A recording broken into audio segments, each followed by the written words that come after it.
मौत की हालत ऐसी है कि 10-10 मिनट पर उनको फिट आती है।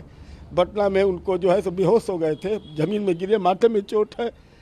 आप सोच नहीं सकते, हम अभी जो बोल रहे हैं ना, ये हमारा स्ट्रॉन्ग व्यूज है, इसलिए मैं आपसे बात कर रहा हूँ और मैं अपने दर्द को छुपाए हुए हूँ। कोई लड़की बिना नोट लिखे, कोई सुसाइड नोट लिखे, कोई वीडियो बिना लिखे हुए यदि ऐसा करती, आज मेरा पूरा परिवार जेल में होता। अभी से उसी दिन से होता, दूसरे दिन की नहीं देरी थी, उसी दिन से पूरा परिवार चला जाता अंदर।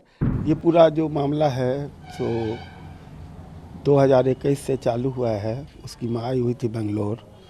वो पहले से भी कुछ पैसा अपना मकान खरीदने के नाम पर उससे ली थी। डिवोर्स की बात हुई, उस समय तक पैसा उसने नहीं लिया था। उसके बाद से सिलसिला चालू हुआ। मीडिएशन में जब गई हूँ तो 20,000 से चालू हुआ और बाद में वो 40,000 पर आया जज के द्वारा। कि जज साहबिना ने कहा कि जो यदि तुम चाहते हो कि ये सेटलमेंट हो जाए तो तुम 5 लाख रुपया दो, मैं इसको सेटलमेंट करवा दूँगी। इस सब सिस्टम के बारे में मुझे बताया ही नहीं उसने, लेकिन बोलता था कि पापा बहुत करप्शन है, बहुत करप्शन है। मैं सच्चाई के रास्ता पर हूँ, मैं लड़ूंगा और मैं कोई पैसा करप्शन के नाम पर दूंगा नहीं। परेशानी की बात तो हमको कभी बताया नहीं कि मेरे बूढ़े माँ बाप हैं, सीनियर सिटीजन हैं, तो मैं ज़्यादा शेयर करूंगा तो मेरे पिताजी बीपी की दवाई खाते हैं, हो सकता है मेरे पिताजी को मेरे बोलने से कुछ हो जाए, इसलिए वो दुख की बात बयान नहीं करता था। भीतर से टूट चुका था, किसी को बोलता नहीं था। उसने तो राष्ट्रपति से भी गुहार किया, अमेरिका के प्रधानमंत्री नरेंद्र मोदी जी से भी गुहार किया। मैं भी गुहार करता हूँ अपने नीतीश कुमार जी से भी, जो बिहार के रहने, हम भी बिहार के हैं। और यदि उनको हम लोग का दुख लगता होगा कि सही है तो मदद करना चाहिए उनकी इस कानून व्यवस्था पर। हमारे पूरे परिवार पर 498 का केस आज भी था। पूरा जो मामला है तो 2021 से चालू हुआ है। उसकी माँ आई हुई थी बेंगलोर। वो पहले से भी कुछ पैसा अपना मकान खरीदने के नाम पर उससे ली थी और उसके बाद फिर कोरोना हो गया था हमारी बहू को। उस समय में वो देखा कि मेरी माँ को डायबिटीज़ है तो मैं अपनी सास को बुला लेता हूँ। ये समूचा वहीं से प्रकरण चालू हुआ है और उसने फिर पैसे की डिमांड की थी। हमारा बेटा कहा कि नहीं, हमने बिना पापा से पूछे हुए आपको पैसा दे दिया है जो कि मुझे रिटर्न चाहिए। तो वो कही कि ठीक है, मैं अभी यहाँ कोरोना बहुत ज़्यादा है, मैं अपने नाती को और बेटी को लेकर जाती हूँ जौनपुर, उसके बाद आपसे बात करूँगी। वहाँ जाने के बाद उसने कहा कि तुमको पैसे चाहिए ना, ऑनलाइन अपनी बहू से मेरे बेटा के अकाउंट में पैसा उसने भेज दिया। उसके बाद उसने क्या रचा, मैं तो सोच भी नहीं सकता था इस सब बात को। मैं सोचा भाई कोरोना के समय में गई है, फिर आ जाएगी, कोई गुस्सा वाली बात तो है नहीं खास। लेकिन उसके बाद जनवरी से उसने केस डालना चालू किया। मेरा बेटा कहा कि पापा ये तो केस डाल दी है, अब तो आएगी नहीं है। तो हमारा बेटा तो ये समझता था करुणा लेके गई है, चलो भाई हमारा बच्चा भी 1 साल के कुछ बड़ा हो जाएगा मामा के यहाँ। तो वो चुप था। जनवरी के बाद से लगातार केस पर केस, हमारे पूरे परिवार पर केस डाल दी। एक डोरी का इसका डिवोर्स का केस उसने डाला था, तो अदालत में लगा 1-2 पेशी के बाद कि भाई इसका केस डालने के बाद तो हम फंस जाएंगे, तो डिवोर्स का केस डालने के बाद फंस जाएंगे, तो डिवोर्स का केस उसने वापस ले लिया। तो हमारे वकील ने पूछा कि आप तो इसमें दस्तखत किए? बोले नहीं। वकील ने मुझे कागज़ दिखाया, मैं दस्तखत कर दी, जबकि वो बहुत पढ़ी लिखी थी और बिना जानकारी। ये शादी.com के कारण दोनों की जान पहचान हुई और हम भी चाहते थे कि दोनों की, ठीक है, दोनों आदमी एक दूसरे को जान पहचान लो और शादी कर लो, मुझे कोई आपत्ति नहीं थी। और HHI में शादी हम बनारस में किए थे और उसमें जो भी पैसा मेरा खर्चा हुआ था, हम लोग क्या अपना यहाँ से जो बाराती गए थे तो उसमें हमने खुद पेमेंट किया है, जो कि ऑनलाइन किया है। सारा पूरा उनका हमने नहीं दी। जो होटल का खर्चा उन्होंने अपना बियर किया, हमने अपना बियर किया। जब ये डिवोर्स की बात हुई तो कितना पैसा जब तक आप आपके बेटे से ले चुके थे और आप लोगों? डिवोर्स की बात हुई, उस समय तक पैसा उसने नहीं लिया था।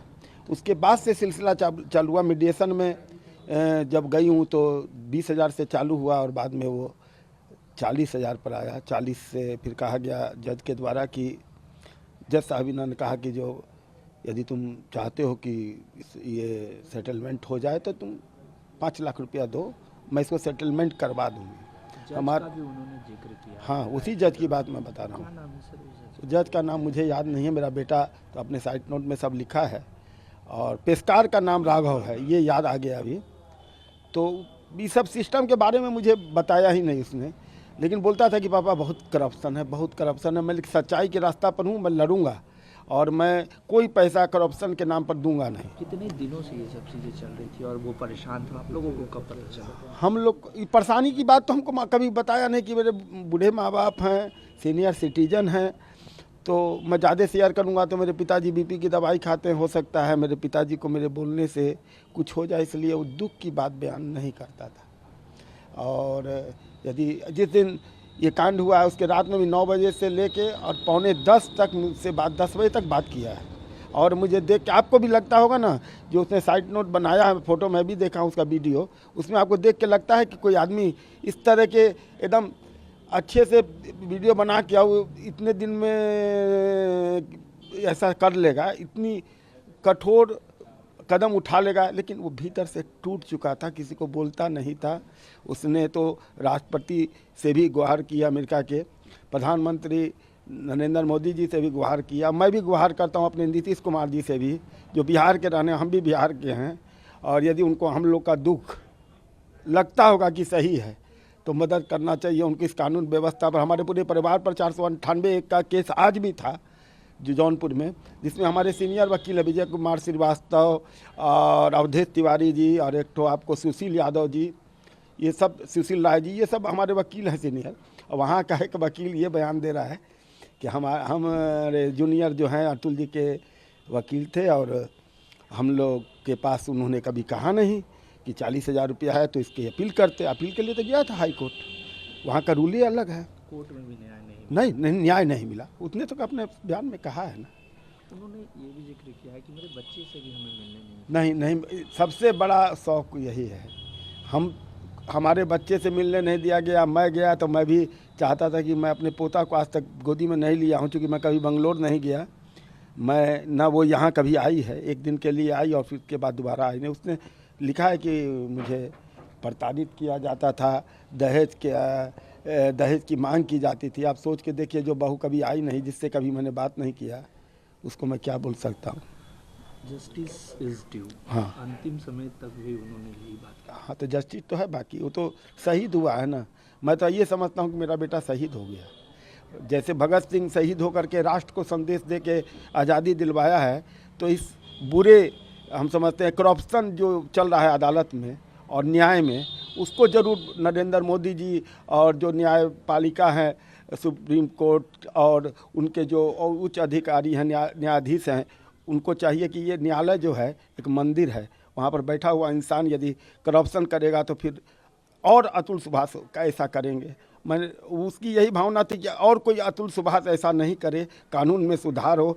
ये कानून का जो गलत दुरुपयोग हो रहा है उस पर संशोधन करने की ज़रूरत है। और हमारे परिवार को न्याय एक ही चाहिए कि हम लोग यदि दोषी हैं तो उसका जांच कराया जाए, और मेरे पोता को कम से कम यदि न्यायपालिका में कोई ऐसा प्रावधान हो कि हम लोग को दिए जाता, हम लोग सोचेंगे कि ये बहुत बड़ा एहसान है हम लोग के परिवार पर इस न्याय का। यही हम मान के चलते हैं भाई साहब, और कुछ हम नहीं बोलेंगे। उनकी माँ की हालत ऐसी है कि 10-10 मिनट पर उनको फिट आती है।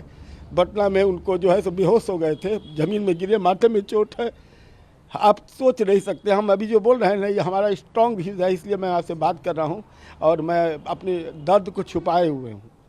और आप लोग मीडिया की आवाज़ मैं जानता हूँ कि कहाँ तक जाती है। सर, निकिता और उनके परिवारजन फरार हो चुके हैं, सरकार से क्या गुहार लगाएंगे? हम तो चाहते हैं कि यदि आज मेरे बेटा की जगह कोई लड़की बिना नोट लिखे, कोई सुसाइड नोट लिखे, कोई वीडियो बिना लिखे हुए यदि ऐसा करती, आज मेरा पूरा परिवार जेल में होता। अभी उसी दिन से होता, दूसरे दिन की नहीं देरी थी, उसी दिन से पूरा परिवार चला जाता अंदर। लेकिन उन लोग तो कल तक थे, मीडिया वाले को कहते थे कि फ़ोटो मत लेना जी, मेरा वकील तुमसे बात करेगा, और आज फरार हैं, गायब हैं। इसका क्या मतलब है कि दोषी है। मीडिया के सामने जो आदमी नहीं आ रहा है उसको आप क्या कहिएगा? वो बाद में जाकर के सबूत जुटाएगा, और बाद में जाकर जो बात थी तुम मीडिया को बताती ना, वो तो कुछ भी इल्ज़ाम तुम किसी पर लगा लोगी। अभी भी न्याय चाहिए। न्याय तो चाहिए, न्याय के बिना तो हमारा बेटा क्या लिखा है क्या किया है तो अब देखें ना, जब तक न्याय नहीं मिले तो क्या करना है। सरकार बस से क्या डिमांड कीजिएगा? सरकार से हम न्याय मांगते हैं और कुछ नहीं मांग रहे। ठीक, नमस्ते। नाम बता दीजिए।